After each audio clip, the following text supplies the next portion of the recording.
Não é bem assim, não. Ele tem mais carcaça que o próprio Riquelme, por exemplo, né?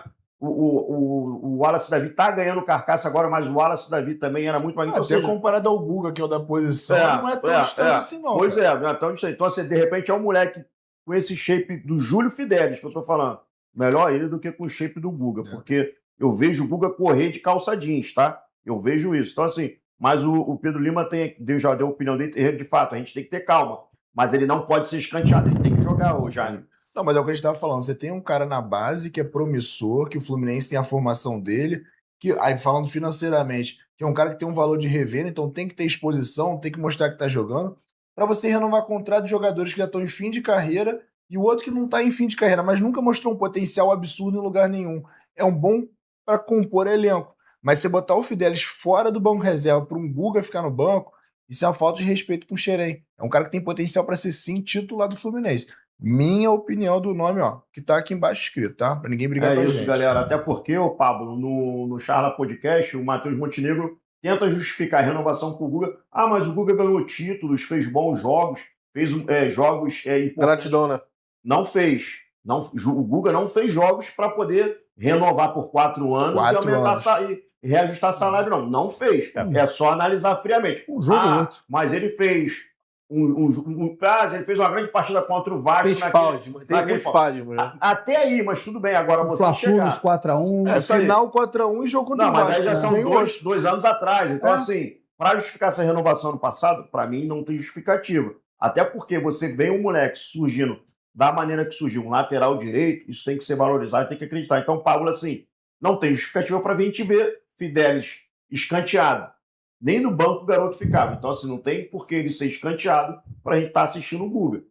Não, concordo contigo. Sendo que, cara, eu gosto muito do futebol do Samuel Xavier.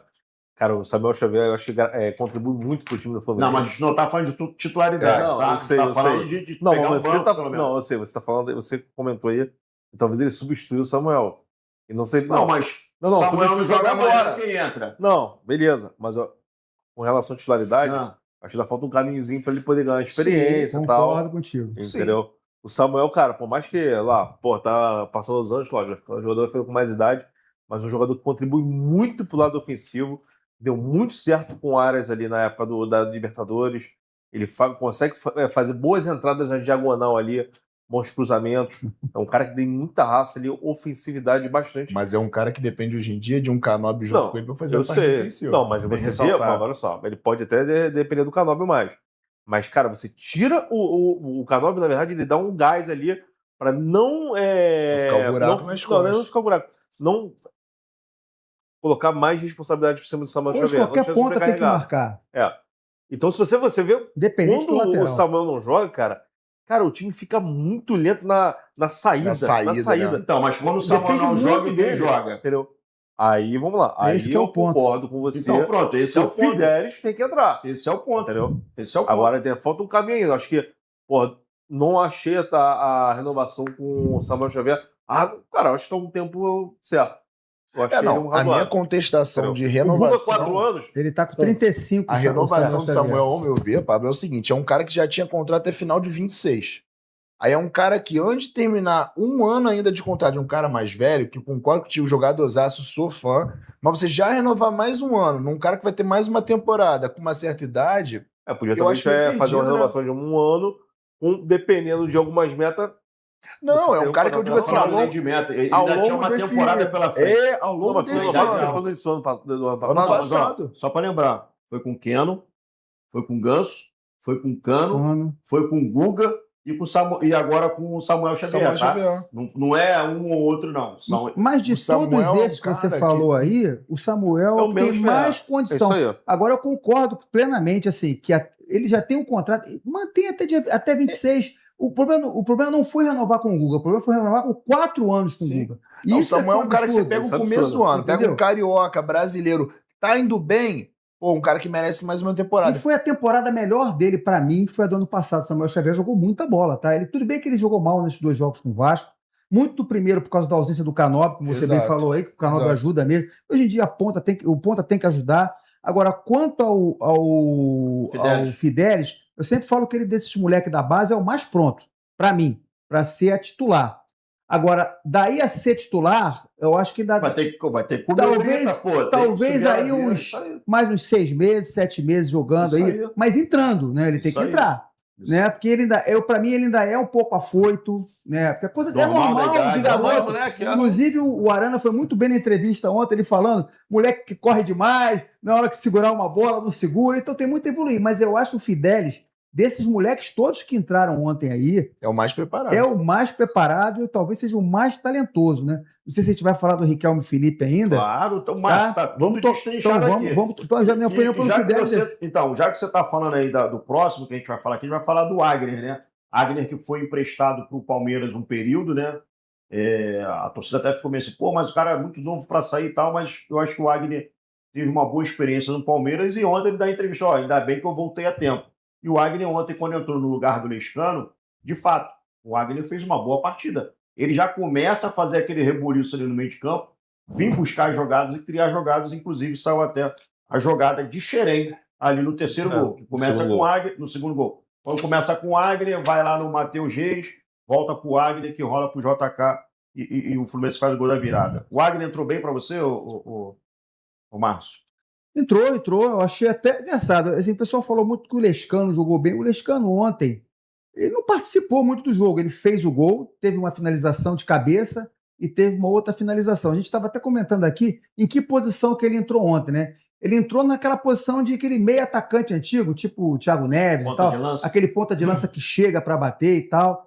Mas eu ainda acho que o Lescano ainda falta... Eu falo muito essa parte física, até que o futebol hoje é muito físico, né? Então, eu acho que ainda falta para o Lescano um pouco de caixa. A gente esquece que ele é muito novo, né? A gente estava falando isso aqui, ele é um garoto, tem 21 anos ainda. E falando de shape, ele tem um shape de sub-18 também. Ele é muito chassi de grilo, ele é muito entendeu? magrinho. Mas é um moleque que nitidamente tem bola, tá? Isso aí é indiscutível. Aquela chapadinha que ele deu ali é de jogador que sabe jogar. Ele tem presença de chegar na área.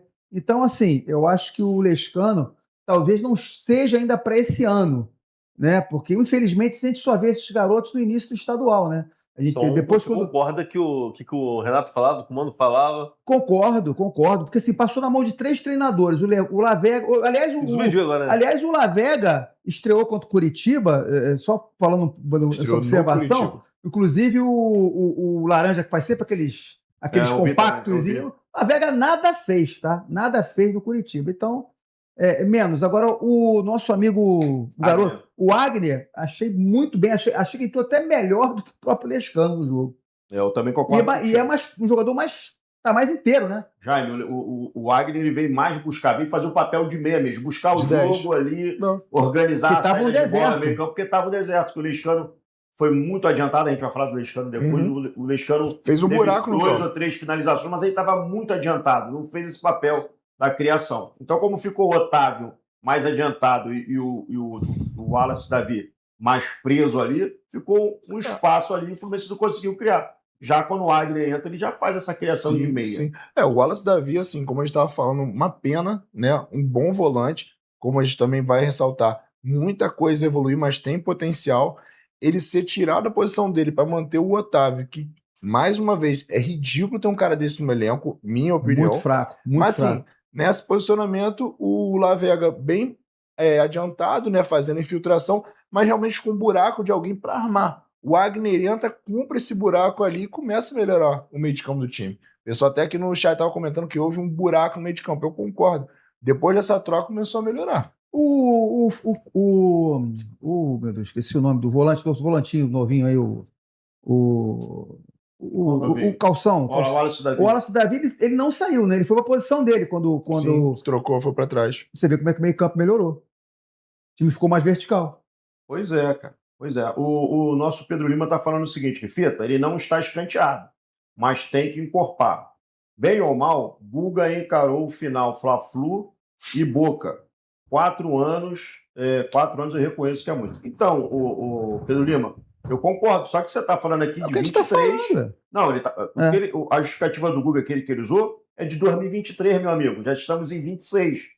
Para ano passado, que era 25, e a maneira que o Fidelis aparece, para mim ele foi escanteado. Ele nem no banco estava. Alguma coisa era... Teve hora que ele saiu do time principal, né? Não, ele voltou pra base. Voltou pra base. Sub-20. Então, assim, pra mim isso é escantear o cara. Até porque se o garoto vai bem, o Samuel Xavier volta a titular, ok. Mas o moleque fica ali no banco, esperando a outra oportunidade dele. Até porque as duas atuações dele credenciam ele estar ali no banco. Aí você pode pegar um jogo tranquilo, Samuel Xavier não precisa jogar 90 minutos. Vem cá, garoto, já que tá bem, entra o garoto e descansa o Samuel Xavier, que é um pouquinho mais cascudo. Mas eu entendo a tua opinião, respeito e tô contigo também. 4 anos foi demais. O nosso Antônio César Galvão tá falando que o Riquelme tem pernas de cotonete. Isso foi cotonete Isso foi o Flu de Madrid. Cara. O Flu de Madrid, cara. A narração do Flu de Madrid é muito engraçada. Ele chamou de, como é que é? Riquelme, ele botou um outro nome, não foi só perna de cotonete, não. Ele falou uma outra coisa muito engraçada, cara. O Matheus Reis, galera. Vamos falar do Matheus Reis, né? Um moleque também que surgiu com o Mano Menezes, se eu não me engano. Promissor, mas teve uma lesão que ficou uma lesão grave. Ficou mais de um ano fora. Ele dá até entrevista falando sobre isso.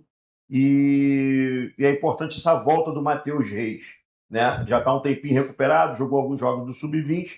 Matheus Reis, para quem não conhece, é um moleque da esquadrilha 07 também, que mais se destacavam, até um pouco mais mesmo que o próprio Riquelme. Sim, ele era o cara. Só que veio essa lesão, né? Então, assim, e ontem ele entra ali do lado esquerdo, faz o salseiro, corre em cima da linha bem aberta. Isso é um ponto importantíssimo, porque mais um jogador que ganha, e a gente tem essa íngua do Keno aí. A gente está aturando o Keno há muito tempo. Renovado. Então, não sei assim, pra quê. Depois do final de ano. Não faz nada. O Santos Moreno e esse menino aí fizeram. O Matheus Reis fizeram mais que o Keno ano inteiro no jogo. Desde a final de 23, mais do que o Keno fez. Porque até 23 o Keno, de fato, naquela final, fez alguma coisa reconhecendo. Há 3 anos atrás. Há 3 anos atrás que a gente está falando aqui. Ou melhor, quase 3 anos atrás. Era um cara que tinha tudo para sair, mas aquela máxima que a gente vê no Fluminense de dia. Salários assustam outros times. Exatamente. Aí tu não consegue tirar o Fluminense. Tu não consegue emprestar, tu não consegue vender, não consegue se fazer do Everaldo. Mas isso que o Fluminense não tem dinheiro. Imagina isso. É mau gasto. É mau gasto. Planejamento, entendeu? É isso aí. Desculpa, cara. É o esbanjar com coisa ruim, né? Sim, sim. E essa jogada que eles fazem ali, tanto o Matheus Reis, Agner e o próprio JK finalizando... Entrosamento, né? Mostra o entrosamento dessa molecada de insistência, de não desistir da jogada, né? E chegar e conseguir finalizar. Né? Parece que estão com vontade. E essa coisa você não vai ver em nenhum desses jogadores mais velhos que citamos aqui. Você não vai ver no Guga, você não vai ver. É a fome, né? De aproveitar a oportunidade. É a fome do moleque ele tem que aproveitar, porque ele vai ter 3 joguinhos para mostrar. Que depois vai vir o time titular. E aí eles vão voltar pro banco, até não vão nem ser. E eu falo até mais. Os elencos são muito inchados, né? Pode até uma ilusão de torcedor. Mas é até uma gratidão da forma correta que o Fluminense tem que estar usando, do cara que é formado em Xerém e ter a oportunidade de time que fala assim, agora eu vou demonstrar o que esse clube fez por mim. Quero mostrar em campo. Que é o que a base vai fazer. E uma coisa que também tem que ser destacada é o seguinte, quando esses moleques, quando você assiste o gol da triangulação desses garotos, você prova que as contratações estão erradas. Que as apostas estão sendo feitas em jogadores errados. Que renovação de gratidão está totalmente equivocada. E esses garotos mostram isso. Então parece que esses garotos, quando jogam, por isso que acabam sendo escanteados, é para poder não mostrar isso para o torcedor. Porque o que a torcida vê hoje pra justificar esses jogadores lá em cima. Exatamente. Pô, se esse moleque arrebenta, vai me queimar porque eu renovei com o Guga, por exemplo. Se esse moleque arrebenta, vai me queimar porque eu contratei o... Fica a dica aí pro novo presidente. É muita burrice. É muita burrice, porque você... Se for isso... você faz muito. Eu não quero acreditar nisso. Não é possível. Mas não é burrice porque, assim, é burrice porque a gente quer ver o Fluminense bem. Mas às vezes a gente não pode falar assim, não.